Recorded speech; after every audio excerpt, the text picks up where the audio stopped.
사도행전 6장 1절로 6절까지 다 찾으셨으면 우리 함께 같이 읽겠습니다.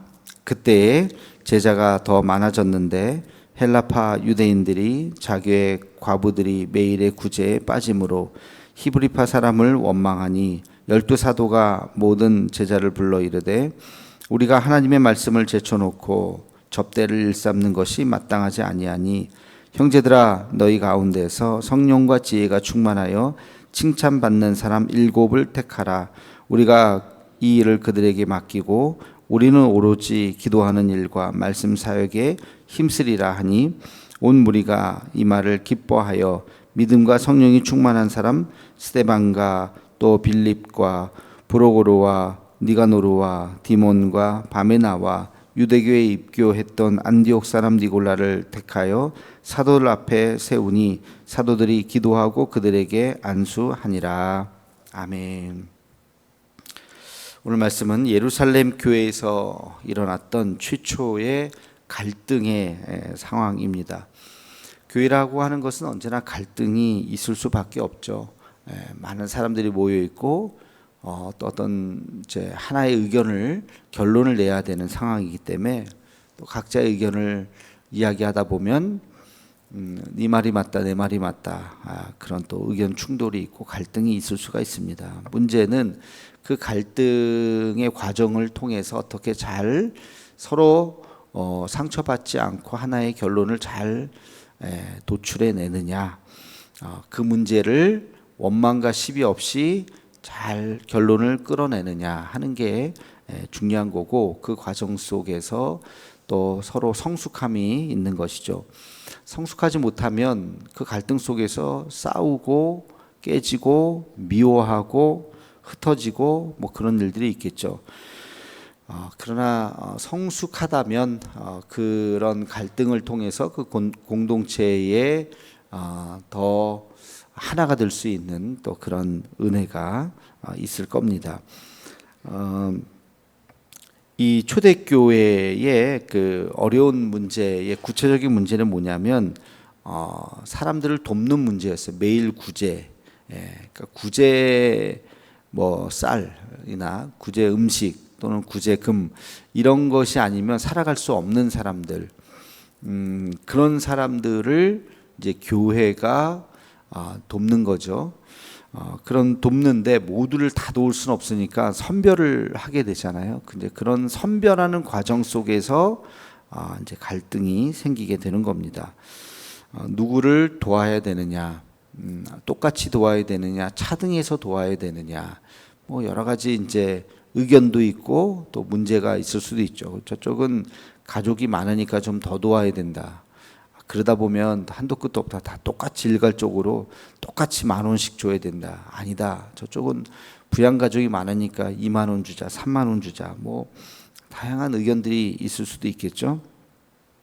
좋은 일을 할 때에도 갈등이 생기는 겁니다. 구제라고 하는 것이 얼마나 의미 있고 좋은 일입니까? 근데 구제라고 하는 좋은 일을 할 때도 의견 충돌이 있고 싸울 수도 있어요. 그러니까 언제나 그 싸움의 영은 언제나 끼어들 수 있다는 것을, 우리가 좋은 일을 할 때라도 그런 일을 할 수 있다는 것을 알고 늘 우리가 조심해야 되겠죠.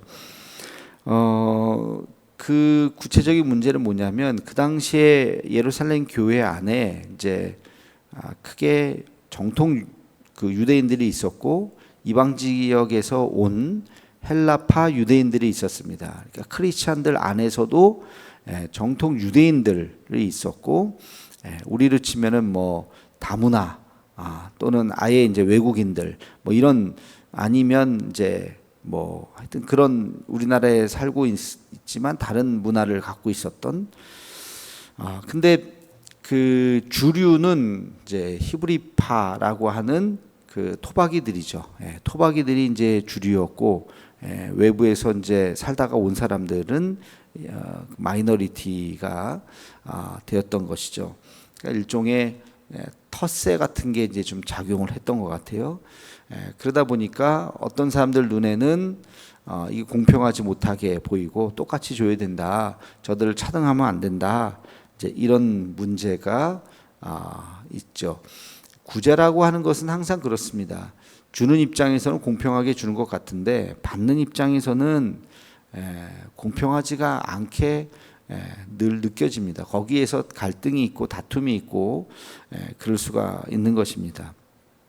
또 한 가지의 문제는 이 문제를 누가 처리했냐면 사도들이 했습니다. 사도들이 그러니까 매일 명단을 보고 새롭게 들어오는 명단을 정리하고 그 수많은 사람들을 체크하면서 일일이 쌀 한 포대기 주면서 이렇게 다 체크를 하는 이런 어려운 일들을 사도들이 하다 보니까 사도들의 본연의 업무인 하나님의 말씀을 전하고 기도하고 하는 일들이 이제 힘들어지게 되는 거죠. 그래서 이제 이런 또 한 가지 이제 이런 문제가 또 생기게 된 거예요. 그래서 이 갈등을 해소할 수 있는 문제가 뭐냐면 그 일들을 전담할 수 있는 사람을 뽑자. 전문적인 사람들, 뭔가 꼼꼼하게 그리고 공평하게 이제 일을 처리할 수 있는 사람을 뽑자. 그래서 이제 뽑힌 사람들이 7명. 여기 오늘 표현에는 집사라는 표현은 없습니다. 그죠? 7명을 뽑았다. 그렇게 숫자만 나오지. 칭찬받는 사람 7을 택했다는 것만 나오지 딱 집사라는 표현은 나오지 않는데 사도행전 21장에 가면 8절에 가면 거기 7 집사 중 하나인 빌립이 이런 표현이 나와요. 그래서 빌립이 여기 명단이 있었기 때문에 여기에 7명은 집사였구나 하는 것을 이제 나중에 우리가 알고 이제 7 집사라고 이제 이야기를 하는 거죠. 그래서 이 뽑힌 이 7명은 그 일을 전담하는 거예요. 그래서 체크하고 뭐 여러 가지 이제 사람들에게 구제를 하는데 공평하게 공정하게 나눠줄 수 있도록 이제 그 일을 하게 되는 겁니다. 교회의 사역을 크게 둘로 나눌 수 있다면 하나는 말씀 사역이죠. 말씀을 전하고 교회 안에 있는 분들에게 말씀으로 위로하고 힘을 주고 격려하고 믿음이 더 강해지도록 하고 또 말씀을 세상 사람들에게 전하고 그래서 예수님 믿게 하는 그 말씀 사역이 있고 또 하나는 구제 사역이 있습니다. 구제와 긍휼과 위로 사역. 그래서 말씀만 전하면 끝이 아니라 배고픈 자에게 먹을 것을 주고 힘든 자에게 공부 못하는 자에게 공부할 수 있도록 기회를 주고 뭐 장학을 사업을 하고 뭐 여러 가지 일들을 많은 사람들을 돕는 그 일들 그 구제 사역이 있는 거죠. 그래서 이때부터 일종의 예수님의 제자들이 이 두 가지를 다 하는 것이 아니라 하나 말씀 사역에 전무하고 그리고 구제하고 하는 그런 사역들은 이제 평신도 중에서 특별한 사람들을 재능이 있거나 또 능력이 있는 사람들을 뽑아서 그 일들을 이제 하게 했다는 것입니다. 근데 이제 사람을 뽑는 기준이 나와요. 여기 3절에 보면 아무나 시간 많다고 하는 게 아니라 그런 사람들 아무나 뽑는 것이 아니라 세 가지 조건이 나오죠. 성령이 충만하고 지혜가 충만하고 사람들에게 칭찬받는 자. 이런 사람을 뽑아서 7명을 뽑아서 이 일을 하게 했다는 겁니다. 일종의 이들이 최초의 지도자들이에요. 교회 지도자들, 평신도 지도자들. 그러니까 이들은 예수님의 직제자는 아니죠. 예수님 쫓아다녔던 사도들은 아니지만 그 무리들 중에서 성령이 충만하고 지혜가 충만하고 사람들에게 칭찬받는 자. 굉장히 아주 중요한 거예요. 이 성령이 충만하다고 하는 것은 하나님과의 관계 속에서 하나님의 음성을 듣는 사람, 영적인 사람. 그러니까 오늘날에도 마찬가지입니다. 오늘날에도 교회 지도자들, 목사가 되려고 하거나 또는 장로로 이제 피택이 되거나 하는 목사를 뽑는 거는 여러분이 뽑는 건 아니죠. 이제 사명을 가지고 신학교에 들어와서 여러 가지 과정을 거쳐서 이제 목사가 되는 이제 그런 과정이 있는 거고, 그러나 평신도 지도자들은 이제 교회 안에서 투표로 이제 뽑히게 되는데 여러분들도 그걸 다 투표를 한 명씩 할 수가 있어요. 어떤 사람을 해야 되느냐? 뭐 잘생긴 사람, 돈 많은 사람, 뭐 능력이 뛰어난 사람, 뭐 교회 오래 다닌 사람, 뭐 이런 게 아니라 성령이 충만한가? 하나님과의 관계가. 근데 그걸 어떻게 아느냐? 그거 알기가 쉽지 않죠. 저 사람이 성령 충만한지 아닌지. 그러나 우리가 이렇게 보면 뭐 몇 가지 보면 알죠. 예배 생활을 잘하고 있는가? 충성스럽게 예배에 늘 나오고 있는가? 그거 보면 알 수 있지 않겠습니까? 예배에 잘 나오지도 않는데 성령이 충만할 리는 없겠죠. 예배에 나온다고 다 성령 충만한 건 아니지만 예배에 안 나오는 사람이 성령 충만하기란 쉽지 않습니다. 절대 없다고 말은 못하겠지만 예배 생활, 그리고 더해서 기도하는 자리에, 그리고 또 성경 통독을 한다든지 말씀, 하나님과의 관계가 뭐 그거잖아요. 예배 생활, 기도, 말씀. 개인적인 큐티를 하는지 안 하는지는 뭐 이거는 뭐 우리가 잘 알 수는 없겠지만 또 교회 생활, 하나님과의 관계되는 교회 생활을 잘 하는가, 그걸 보면 대강은 알 수가 있죠. 어쨌든 성령이 충만한 자, 그리고 뭐 그분들이 이제 가끔 대표 기도를 하거나 그걸 들어보면 또 좀 알 수가 있어요. 기도하는 걸 보면 저분이 어느 정도 그래도 기도를 잘 하는지를 또 보면 알 수 있고, 아무튼 성령이 충만하고, 그 다음에 지혜가 충만하다고 하는 것은 세상 사는 지혜일 수도 있겠고, 하여튼 살아가는 지혜입니다. 이건 하나님과의 관계 속에서 물론 나오는 거긴 하겠지만 사람과의 그런 관계 속에서 뭐 이분이 이제 세상 살면서 말과 행실을 보면 굉장히 지혜롭다, 또는 되게 좀 지혜롭지 못하다 하는 이제 그런 관계들을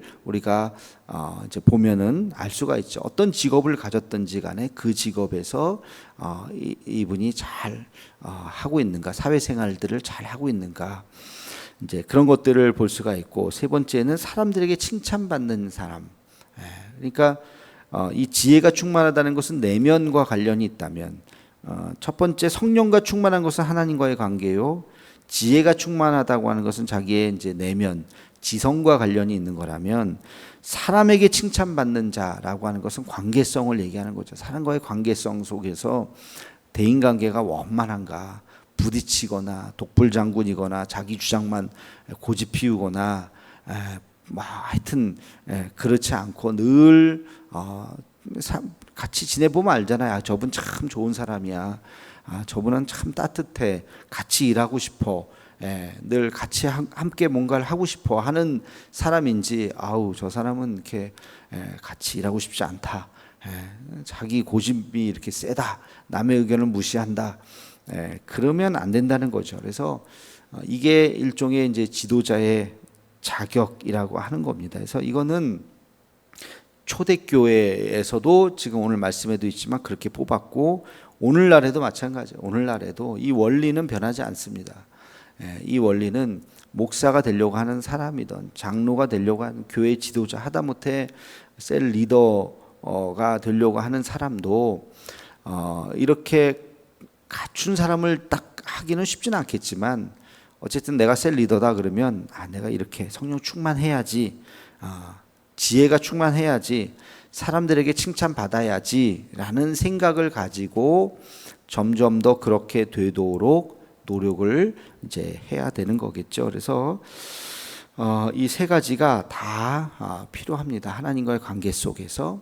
그리고 세상 사는 지혜, 이게 뭐 세상 지혜를 이야기하는 것이 아니라 삶의 지혜죠. 하나님 안에서의 삶의 지혜, 그리고 모든 이제 관계성 속에서 원만한 대인관계를 갖고 있는 것, 이게 초대교회의 지도자의 자격이었고, 이것은 오늘날도 마찬가지다. 이런 사람들이 나타나서 이 문제를 해결을 했습니다. 그래서 이때부터 교회는 이제 조직이 생긴 거예요. 그 전까지는 조직이라는 게 없었어요.